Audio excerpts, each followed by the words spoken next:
I'm the Devon Climate Emergency Project Manager, and I wanted to explain to you what the Devon Climate Emergency Partnership is, a little bit about the Devon Carbon Plan that I think probably some of you at least I know have been involved in the development of through various public engagement, and then specifically try and hone in on what that says about home energy performance, and just show you on our website a little bit some of the resources we've got and signpost some things that are already going on. And then I think it'll be a really nice segue into Fuad speaking, because he's involved in some of those things, and he can then go on to talk about other things they're doing. So this is more or less what I said.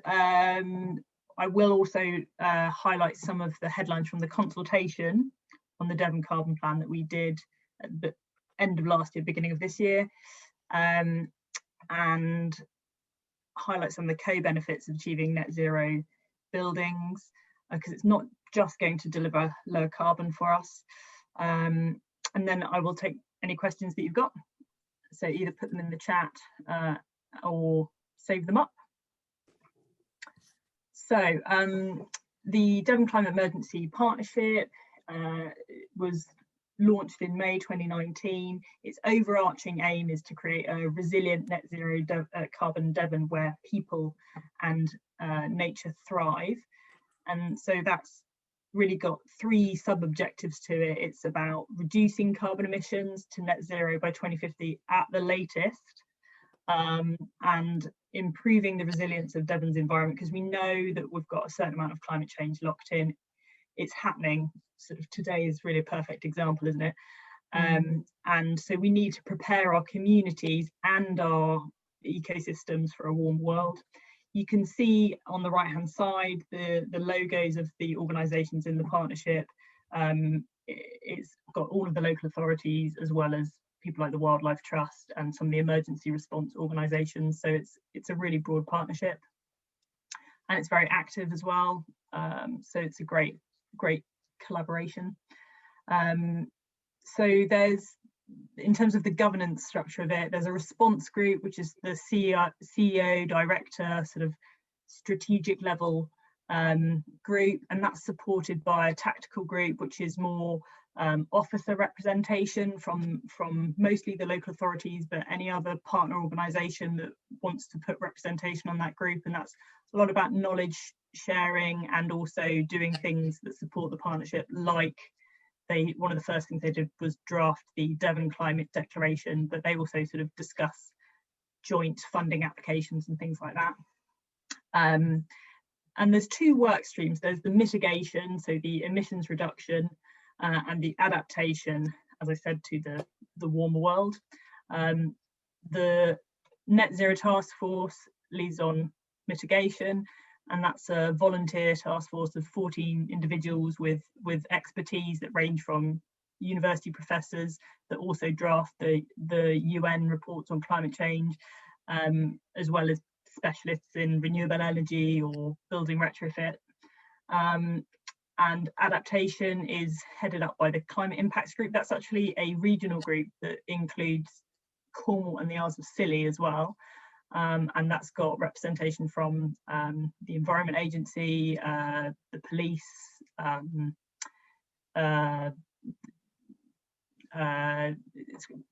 sort of emergency services, as well as the local nature partnership.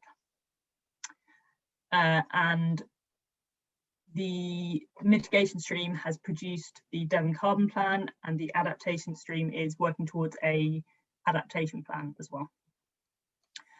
So the interim Devon Carbon Plan is it's a plan for everyone in Devon. It's not just for local authorities. It's not just a local authority partnership. So it is broader than that, and it's strategic. It sits between the national plans and the more detailed, more location-specific district plans, and so on.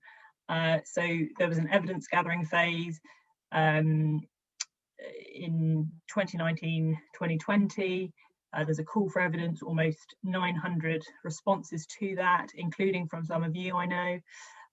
And we also had a youth parliament event and a series of 5 roundtable meetings bringing together expertise around things like the built environment, and those were the thematic hearings, and we synthesised that into the Devon Carbon Plan.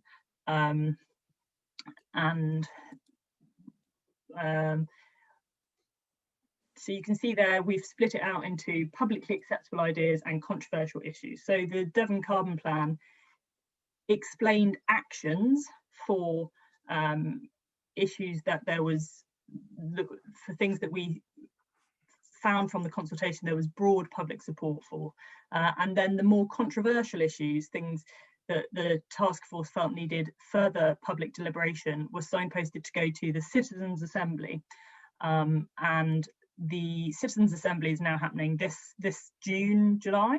So you may have received a invite. 14,000 invites went out on the 11th of May. So you may have been one of the lucky people to receive one. It was a random sample. And we consulted on the Interim Devon Carbon Plan, as I said, the end of last year, beginning of this year. So we've been processing the responses to that. So in case you haven't had a chance to look at it, the Interim Devon Carbon Plan proposed what needs to be done to reach net zero, and provides a trajectory to meet net zero by 2050 at the latest, and it gives some indicative costs of that, as well as the co-benefits. It does also highlight what the implications would be if we tried to achieve net zero before 2050, for example, 2030 and 2040. And the date was a specific consultation question. We asked people, you know, what date do you think it needs to be done by? So that's something that we're reflecting on now. The plan also was really clear that actually we need more resources and national policy, as well as local policy, to achieve net zero. And where we could see that there was funding already for actions, we highlighted this, but most of the actions need new resources.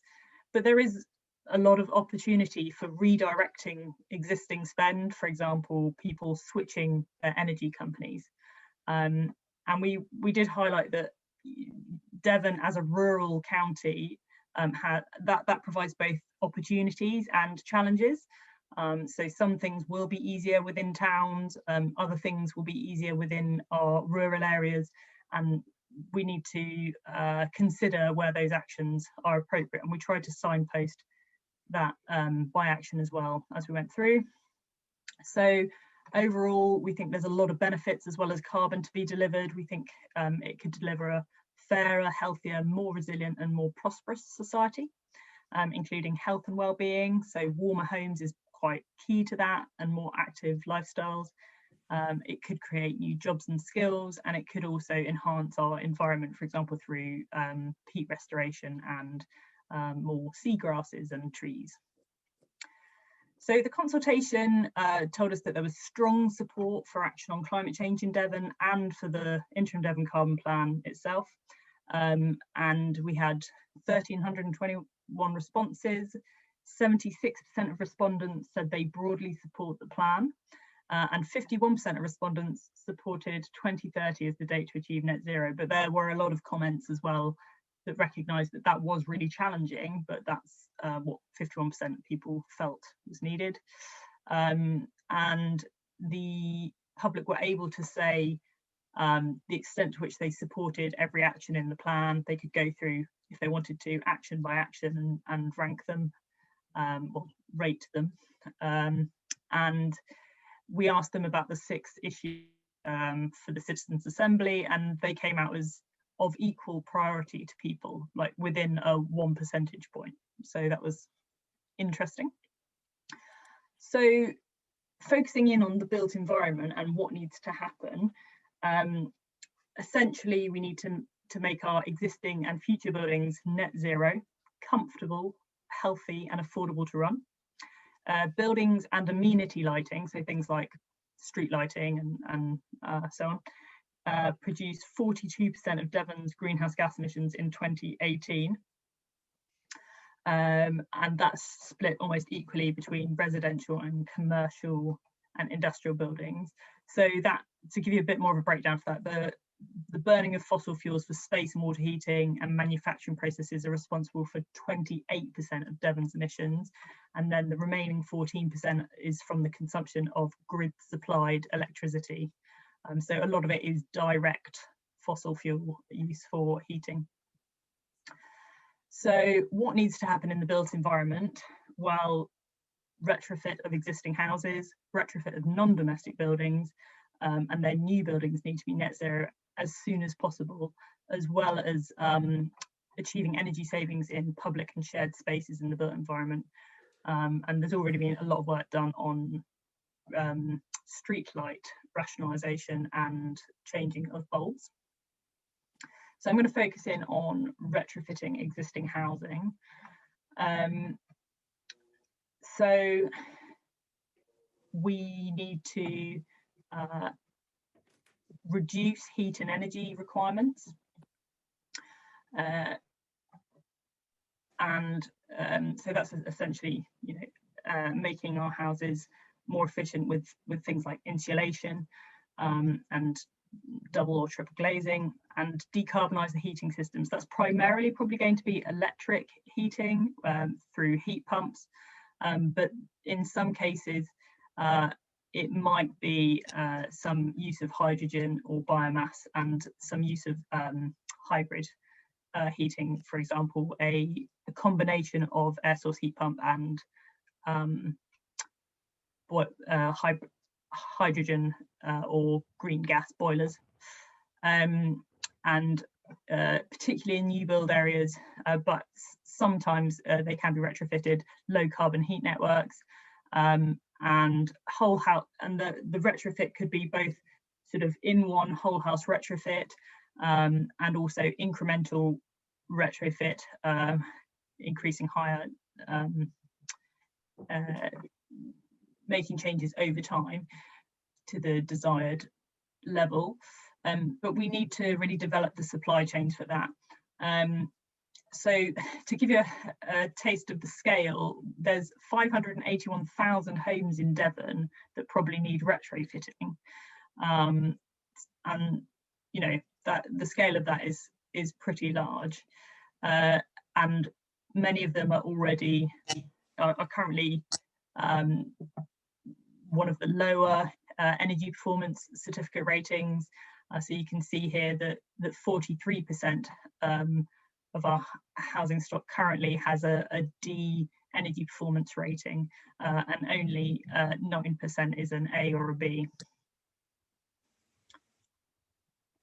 So one of the priority actions that we've identified is to establish a Devon-wide energy advice service that links homeowners, landlords and tenants with independent energy assessors, skilled installers and market offers.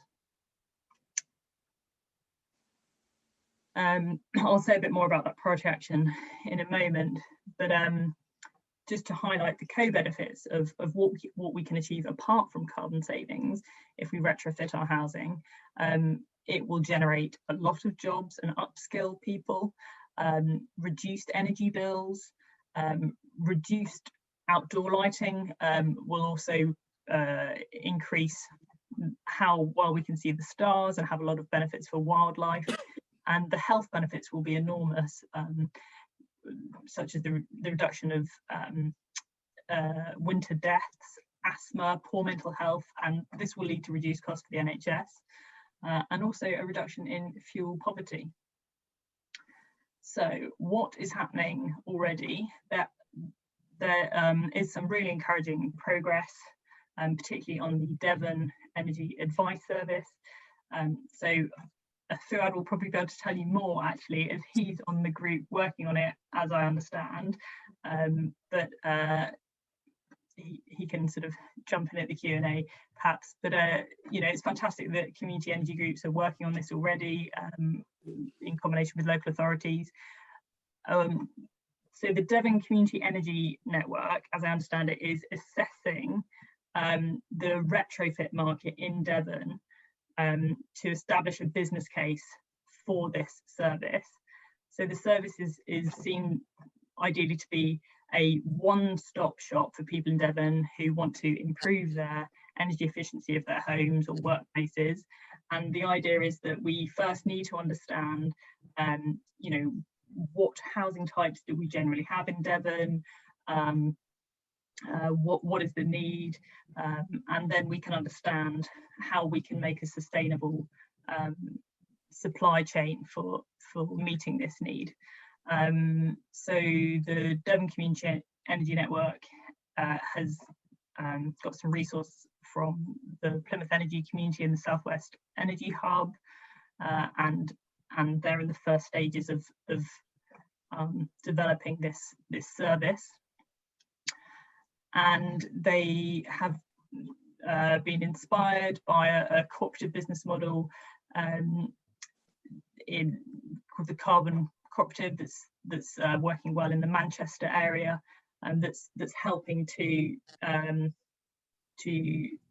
develop a hub of trusted assessors, and a network of trusted installers and workmen and quality assurance.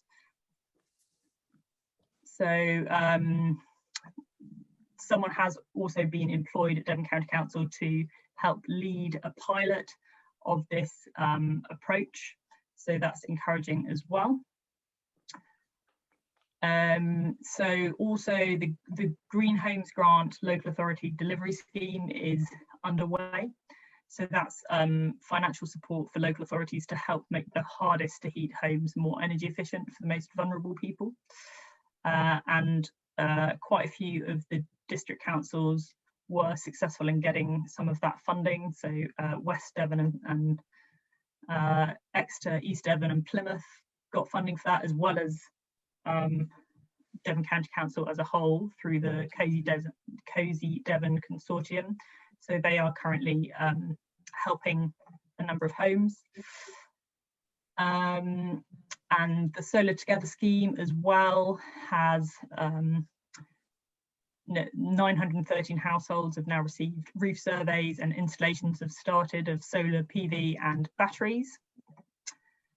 And also the Citizens Assembly will look at levers to encourage retrofit. So for example, would there be a lever through council tax pricing to encourage people to retrofit their homes?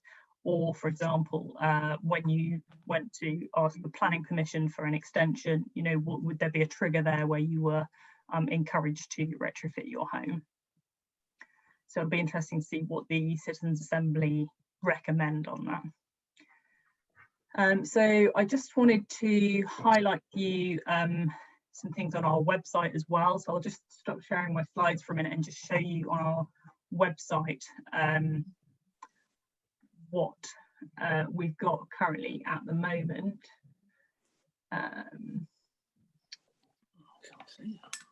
Sorry, I think I've got to reshare my screen now.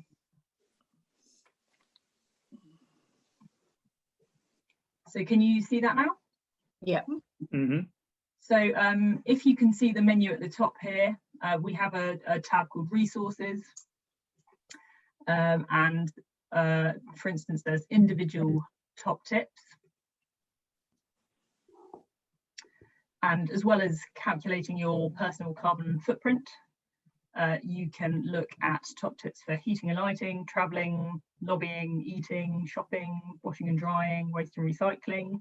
And it gives you a bit of an idea of, you know, why individual action and the relative importance of these actions in terms of carbon savings. So for heating and lighting, there's a sort of a summary of the top tips, and then we signpost you to some resources where you can learn more about considering your green renewable energy supplier, managing heat in your home, and then signposting to some more resources about insulating your home, including for heritage buildings, and switching your light bulb. So that can be helpful. I won't go through it in detail now, but also if you want to find out what the latest news is that we're doing, Devon responds, and then if you press taking action, then this is where we publish stories of things that are already happening. So, for example, on the Green Homes Grant, Local Authority Delivery Scheme, and the Devon Advice Service. But there is also a newsletter that you can sign up to right at the bottom of the homepage.